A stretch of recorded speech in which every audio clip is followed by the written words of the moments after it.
अस्सलामुअलैकुम जी, मैं आपको कंबल का बंडल दिखा रहा हूँ। ये चाइनीज़ कंबल है। इस बंडल के ये 50 केजी का बंडल है और इस बंडल के अंदर आपको सिंगल जो होते हैं कंबल वो भी मिलेगा और डबल कंबल भी मिलेगा, मतलब सिंगल बेड का और डबल बेड का, और जितना भी है ये एक क्वालिटी का माल है।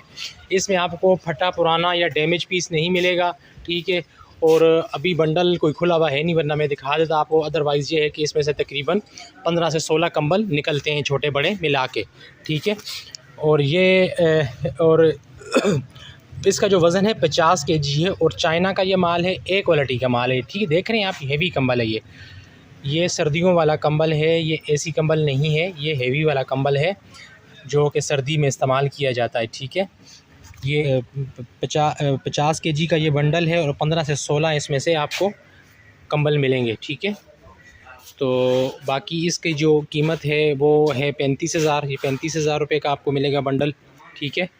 तो जिस किसी को चाहिए रब्ता करें भाई। ये आजकल गर्मियों में इसके ये रेट हैं, ठीक है। सर्दी में यही कंबल यही वाला बंडल 40,000 और 45,000 का और 50,000 तक पीस के रेट चले जाते हैं, ठीक है। ये गर्मी का मौसम है तो इसलिए ये रेट आपको मिल रहे हैं। तो अगर आपको ये चाहिए तो मेरे व्हाट्सएप पर रब्ता करें, बाकी डिलीवरी जहाँ बोलेंगे आपको भिजवा दी जाएगी।